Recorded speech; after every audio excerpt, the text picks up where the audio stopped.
Boa tarde, professor Giscay. Esse vídeo é sobre uma das obras do jurista francês René Davy, que tem como tema o direito inglês, e a ideia central, um resumozinho, é como foi a origem do direito inglês, as suas características, os seus institutos e a transformação, né, até os dias atuais.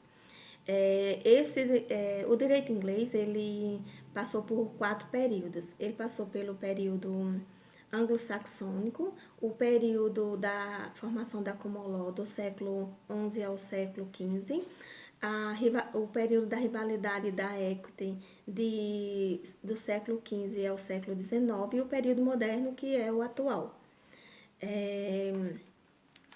Falando do período anglo-saxônico, o direito inglês ele teve o seu início durante esse período, né? E nesse período a Inglaterra ela era bastante dividida.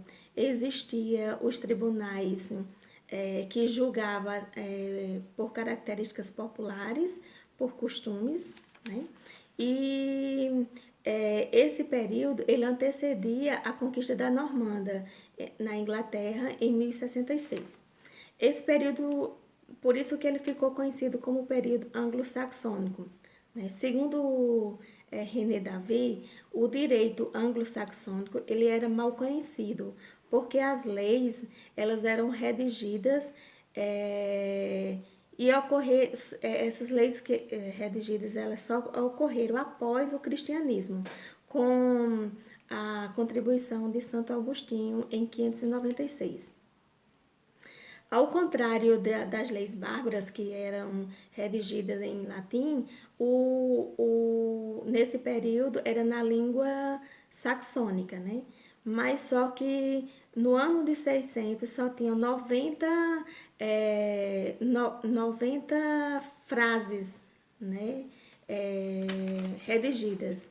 Só veio ter uma lei mesmo elaborada, foi com a contribuição do dinamarquês Canuto no século XI, né? Foi aí onde teve um registro de uma elaboração, uma lei mais territorial. E depois disso, agora vem o período da formação da common law. A common law histórica, ela se deu a partir do século XII e era produzida pelos tribunais reais, também chamado de Wetment. Eu não sei falar outra língua, professor. E versava sobre as regras formalistas e procedimentais, né?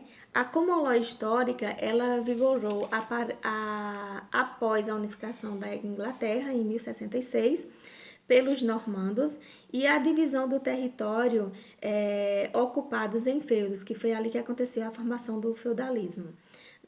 Já em Henrique II, na dinastia da Plantagênica, houve uma transformação do caráter extraordinário em caráter ordinário e assim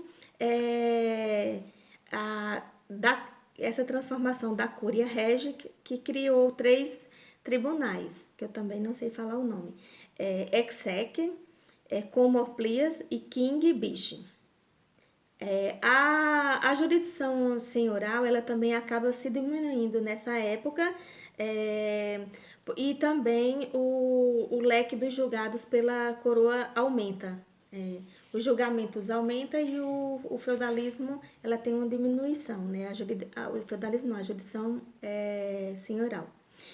E também teve, nesse modo, o chanceler, né, que é o braço direito do rei, que tomava o conhecimento de todo do caso e que emitia o writ, né, aquele mediante sobre uma taxa, né, que é aquele direito que o pleiteante recebe do Tribunal Real, né.